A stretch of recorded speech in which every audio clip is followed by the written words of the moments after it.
Welcome back to the channel, another album review, and in this episode we're going back 40 years to Iron Maiden's Number of the Beast.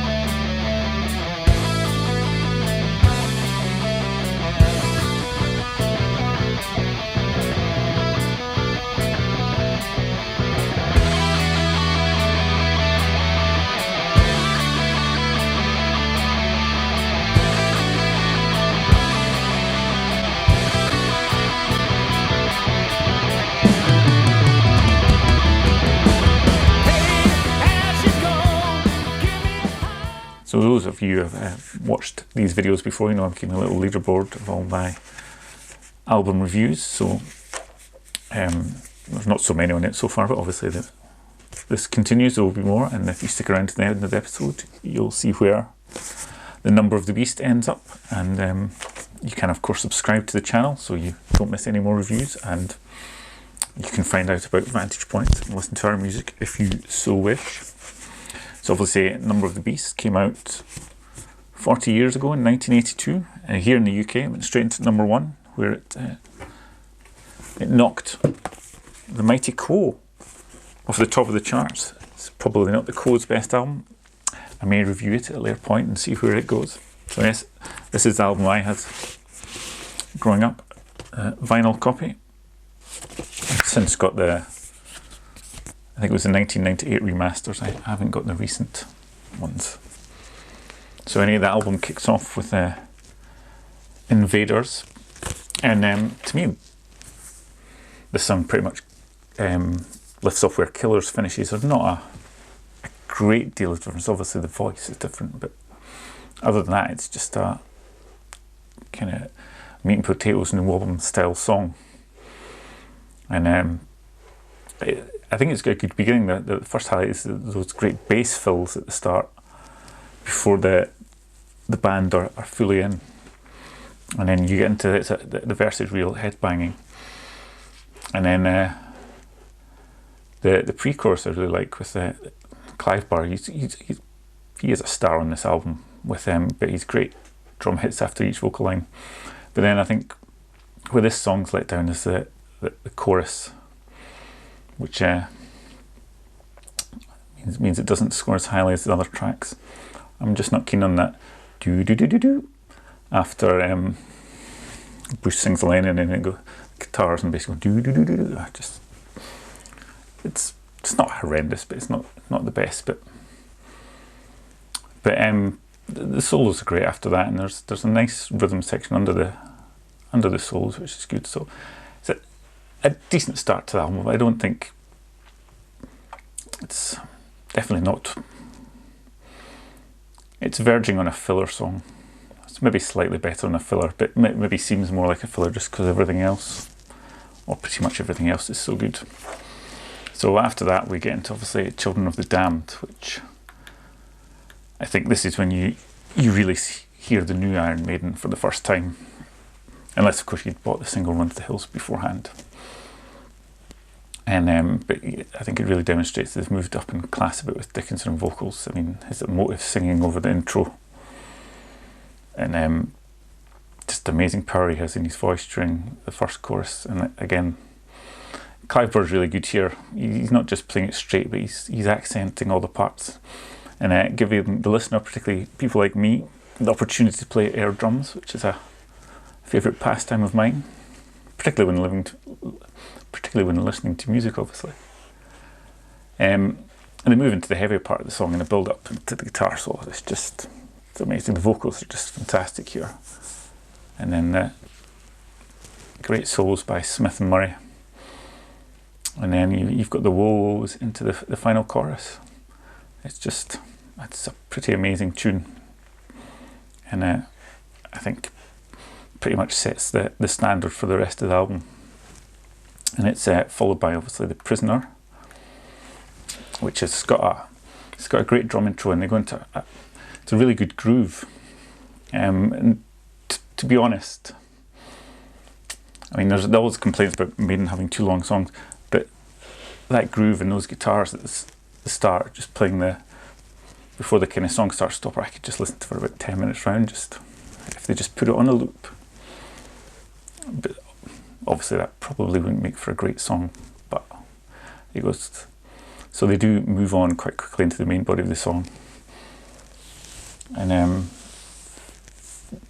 vocal, which of repeating myself, the vocals are great.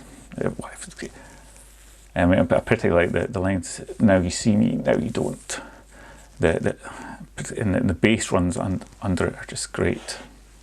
And it's the chorus is a fantastic, fist in the ear chorus.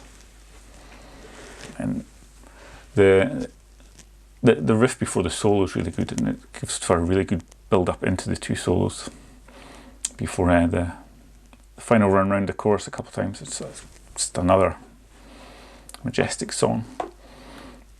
And then if you were listening to it on the vinyl or onto the last track of the album, the 22 Acacia Avenue, and starts off with some real tight pan muted guitar with Bruce singing over, and then and the rest of the band coming in hitting the accents. They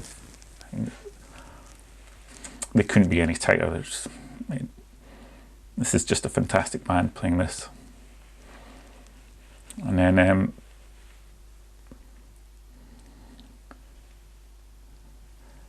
then at the end of that bit, the band comes down back, and it's just the pan muting and the guitar again. I can always hear Bruce in my head saying, "Speak to me, Hammersmith," even if I am just listening to the studio version. It's just so ingrained after listening to Live After Death so many times. The next section, it's pretty much a complete change of pace, and I think it shows that I know it doesn't have to be said, but they're obviously not a verse, chorus, solo, chorus band. They have lots of different structures, and this is really exemplified in this song. It does have a chorus, but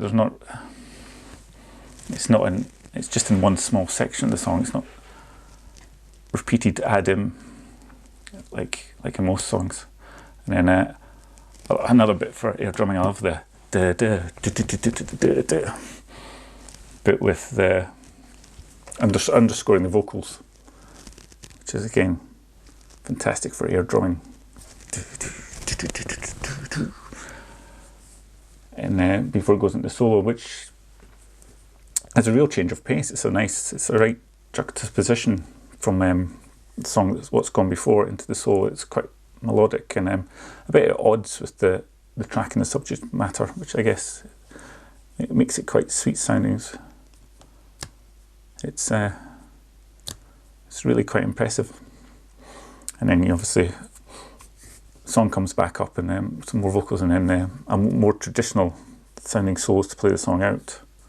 So I mean, it's probably not a favourite song of mine when I think of my favourite Maiden songs, but when you actually break it down, like there's a lot going on, and all of it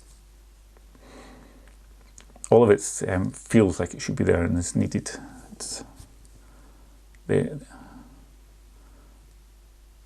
really got it right, I think, when they were putting it together. There's no dead time there, even though there's lots of different parts. And then, of course, if you turn over and you have the title track, which was the second single, I got an old copy from back in the day. Obviously, I didn't buy it brand new at the time. I've also got I can't remember re-released the single again back in 2005. Nice picture disc there, which is probably hardly ever been played. And I mean, Number of the Beast is my favourite ever spoken intro. The voice is just magnificent, and the way he says it. And then the song that follows after is pretty good as well. With that great build up with the single guitar and the bass, and then Bruce's vocals, and it's just really atmospheric. building up the mood until then there's that scream, which is not just the notes he hits, it's just the rawness and emotion that comes through it. And then you're really off and running, and the next part of the song is it just thunders along. It's a great fist in the air chorus. And then in the second verse, it really is, because when he hands held to the sky, you can't help but do that when you're listening along, whether sitting at home or out seeing the band live. And then there's a nice riff before the solos, and as amazing as the solos are, my favourite part of the instrumental break is the bass solo. Well, as amazing as the guitar solos are, sorry. My favourite part of the instrumental break is the bass solo right at the end of it. It's just a fantastic song. Though I think the outro's a slight letdown after the final chorus, because the final chorus, you're just up here, and then the outro's not quite as good. It just takes it down a bit. But you can't really complain. It's just an amazing tune. And obviously it was followed by the first single, which is probably one of the most well-known tunes. And in fact the drum intro is very recognisable. As soon as you hear that, you know what song it is. And it's definitely a very commercial riff over the top. And then when they obviously launch into the Maiden gallop for the second verse. And then there's the chorus with just those soaring vocals. And it's just, I guess, a perfect hard rock song. It's really, there's nothing about it not to like.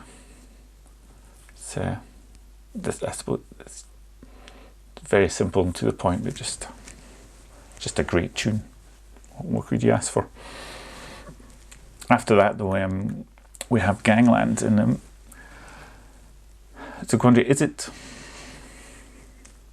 a bad song, or it's just surrounded by songs that are so strong it appears to be not as good as it is? So I don't know, maybe a mixture of both. But it's, I guess, definitely the filler on the album. It does feel like a bit, after you've listened to, when you put that side album on, after you've listened to Number the Beast and Run to the Hills, it does feel like a step down in quality. It has a sing-along chorus and some nice riffing during the instrumental section, but it does just feel a bit rushed, and as if they're trying to make something out of some ideas where the ideas aren't as strong as everything else. So it's not, I mean, when the album comes on, I wouldn't skip past it, but I probably never think, oh, I must go and listen to Gangland. But then certainly the quality rises again with the last song, Hallowed Be Thy Name, which is obviously was a Maiden trait at the time, was to put the epic song at the end of the album, as opposed to, I guess, now where it's just, well, just do epic songs.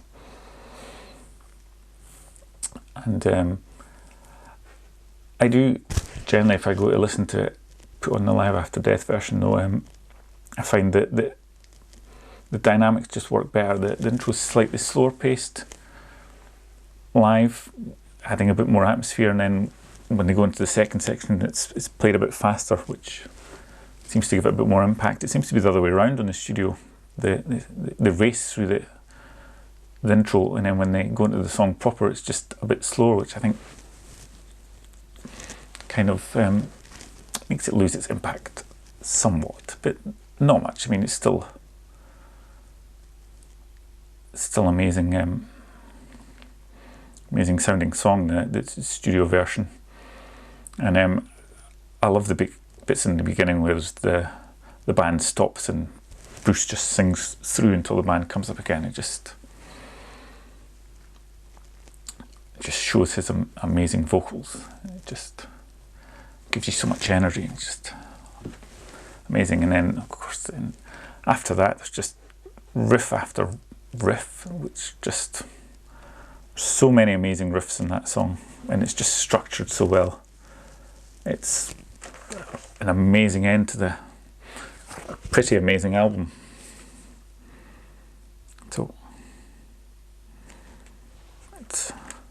I've never considered it my favourite Iron Maiden album, but you know, going through it, I mean, there's just very little wrong with it, apart from you can maybe throw away Gangland, and I guess Invaders isn't quite as strong, but other than that, that is the number of the beast. So as you can see, there's the ratings I give every song, and then obviously if you divide that by the 8 songs, you get my overall album rating, and you can see where that's gone into my review leaderboard. So I hope you enjoyed that. Feel free to say in the comments if you didn't, or if you agreed with any of it. And then obviously, as I said, any subscriptions or likes to the video are much appreciated. And if you liked the music in the intro or this outro, then you can check out Vantage Point. You can follow us here or on Spotify or Apple Music or wherever you listen to your music. And I guess I'll be back soon with another album review. So thanks for watching.